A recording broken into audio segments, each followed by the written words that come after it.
It was all right there in plain sight in the 2011 film Limitless. I was blind, but now I see.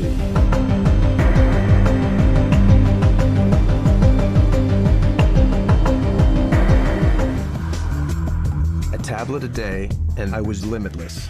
So-called nootropics, pills, shakes, energy drinks, and other products that fall somewhere between clinical drugs and natural supplements were in their infancy then, but now, thanks to their popularity in places like Silicon Valley to Bay Street, the use of smart drugs, or biohacking supplements, is surging globally, promising to juice your cognitive brain power, boosting memory, creativity, and motivation. Biohacking used to be the stuff of science fiction, but this is real. It's a reality which fuels some of the most successful and creative people in San Francisco. Enter Nicholas Badminton, futurist, keynote speaker, and a very busy human being. In short, the ideal candidate to jump feet first into nootropics. For months, Badminton was a willing guinea pig, ingesting a cocktail of nootropic pills and powders for the film Smart Drugs. You are watching a major scientific breakthrough, which may well enhance or extend your life. New quantum technology is allowing us to see the brain's activity in far greater detail. It will boost a world of research which is already unlocking our inner secrets. Which foods enhance our brains and protect us from dementia? Are heroes born or trained? Do certain hobbies really make us smarter? First, let's look at how scientists opened this new window to the brain. Brain reading tech is coming. Are we ready for this technology? A not so distant dystopian future. Your brain may be the next territory the government wants to conquer. And tech companies like Facebook and Elon Musk's latest foray into this field, called Neuralink, may inadvertently advance operations in the DoD's DARPA and PSYOPs of the future. So how can you protect against this when there are no laws in the books for it? Can we trust our own brains, and what can our dreams teach us? We speak to Maureen Cerf, a neuroscientist from Northwestern University. And if you're having trouble finding the perfect fragrance, we have just what you need here on Tech24. The French cosmetic brand Guerlain has teamed up with an AI expert to help you find your most heartfelt scent. Technology, a paralyzed Frenchman has been able to walk again thanks to a team of experts based in Grenoble and their revolutionary brain-controlled exoskeleton. While doctors say the prototype is a long way from being made widely available, the patient says it's giving him a new lease on life. Thomas Waterhouse has the story. Meet Thibaut. 4 years ago, his life changed when he fell 12 meters from a balcony, severing his spinal cord and leaving him paralyzed from the shoulders down. But after months of training, he's back on his feet and walking, thanks to this trailblazing get-up. It might look like something out of the RoboCop wardrobe department, but it's this exoskeleton that's finally got him moving. My spinal cord is damaged, so my muscles can't move, but my brain is still trying to do the same as yours does when you walk. The implants receive the information and make the exoskeleton work for me. During the 2-year trial, 2 recording devices were implanted near the region of his brain which controls sensation and motor function. Each device has 64 electrodes, which collect brain signals and transmit them to a decoding algorithm, which sends the commands to the 4-limbed device. But it's not just spinal injury victims who are benefiting from this exoskeleton technology. At this croissant factory in western France, the work is often strenuous and repetitive, meaning many on the payroll have suffered from musculoskeletal problems. We had a member of staff who developed health problems, and the work doctor said he couldn't carry out his duties, so we had to either let him go or help him stay. And rather than letting the worker go, the factory invested in these €5,000 exoskeletons to make the working day easier. They're a great help, especially at the end of the day, because it really doesn't feel like you're lifting the trays and dough, which can weigh 4 kilos. It's a huge relief. According to research, the wearable exoskeleton market is forecast to reach $5.4 billion globally by the year 2028. The way a lot of Americans work, a tech company in Wisconsin is offering to implant tiny microchips into its employees. 1 week from today, many of the employees, including the CEO, will voluntarily have the microchips implanted into their bodies, and they're calling it, I'm not kidding here, a chips and salsa party. Oh! This morning, like a scene straight out of 007. So you can keep an eye on me?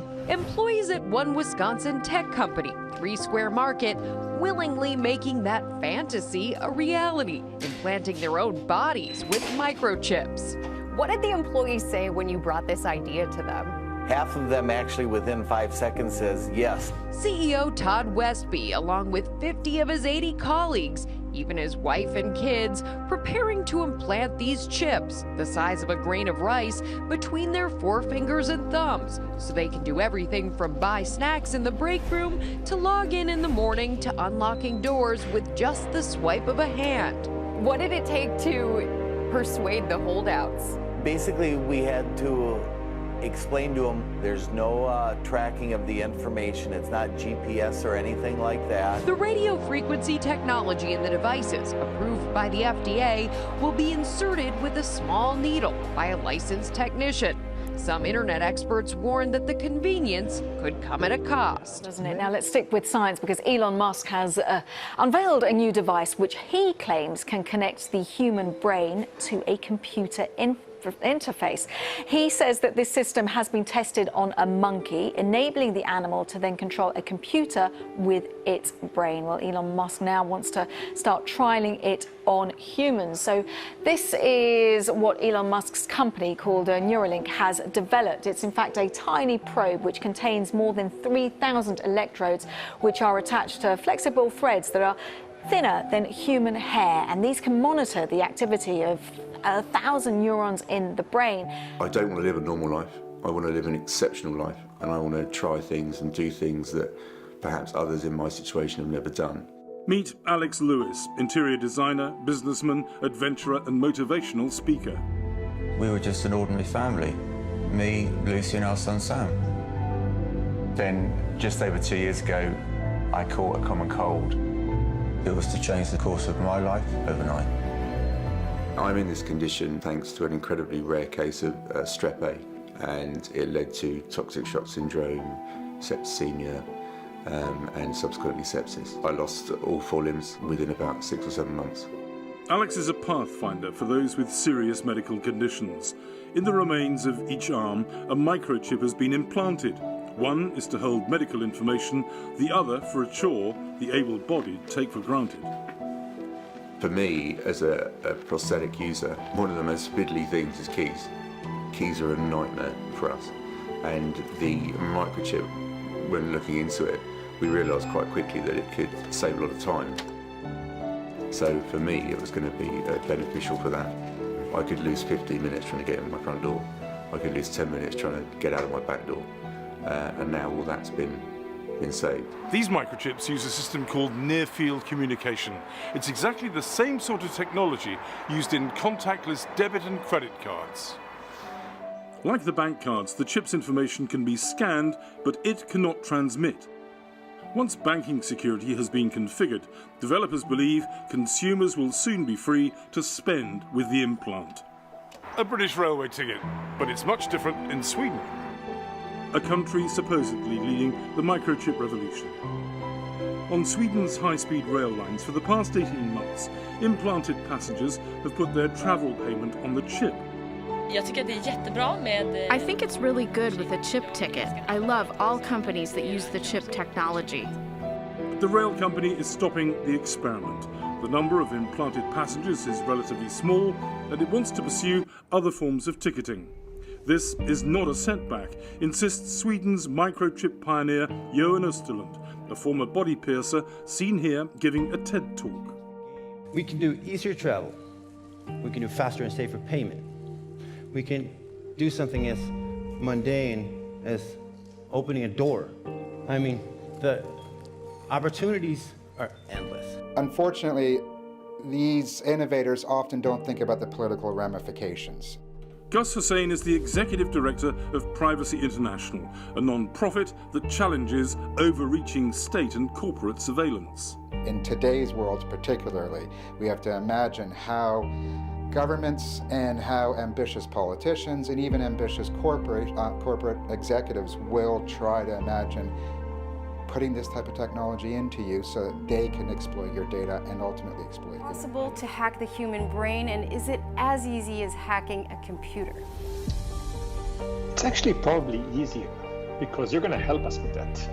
The reality is that in order to put an idea in your mind and make you believe it, all I need to do is put a little kind of glimpse of an idea and then ask you to explain this small nugget of an idea that I put there. And once you are asked to explain it, you can actually create and amplify the idea. You'll build a set of associations in your mind and you'll start believing it more. So all I have to do is maybe change one thing that you don't notice, ask you why do you think this is the case, and you're going to come up with an elaborate story that would convince you that this was your idea that you came up with, and then believe in it entirely. Badminton was a willing guinea pig, ingesting a cocktail of nootropic pills and powders for the film Smart Drugs, airing now on the Documentary Channel and directed by Toronto filmmaker Ann Shin. It was pretty intense. Over about a 3 to 4 month period, we sort of got hold of a number of different kind of smart drugs, and I tried them. I was on the road, I was working, I was pretty intense the year before. I was burning out. You know, would that help me with that burnout? So I was applying them most days of the week and seeing if I could get through more work and liberate more time so that I could actually have some downtime as well. It feels like you've drunk a lot of caffeine, but suddenly you've got this sheer amount of attention and focus and energy to just like read more, write more, just have more focus. The word nootropics is generally used to market certain mixtures of natural and synthetic supplements, claiming to help with focus and energy, like caffeine, creatine, and phenotropin. Others incorporate actual pharmaceuticals like Adderall and Ritalin, or modafinil, typically prescribed for narcolepsy. Their use has ballooned in the go-go world of Silicon Valley. Now they're proving increasingly popular with work-obsessed types elsewhere. North American sales of nootropics easily topping $200 million last year, up 46% compared to 2017, according to Nielsen. Globally, sales are expected to hit $6 billion by 2024. What's the danger here as you see it? You said high tech or business and the government. They're one and the same. Let's just make sure we understand that. They're one and the same. Okay? So yes, fair aside enough. from that, when somebody is able to pick up your thoughts, and they're going to portray this, Manila, as being able to help, and this is true, people who have lost limbs, people who are instead of prosthetic arms, a better way to perhaps reacquaint them with normalcy. But if I can pick up your brain, then that means I can control your brain. I can hack your brain. I can also, everything that we've heard about in terms of algorithmic type of predictive crime and Minority Report, it's all there. Take whatever your normally wonderfully paranoid self is and put it in overdrive. That's what we're looking at. And like you said very critically, this is not being at all looked at by anybody a priori in advance. We're looking at this a la Kurzweil and Goertzel and all of these folks speaking lovingly of singularity in this. This makes me shiver. This is the most important topic of anything that we're discussing.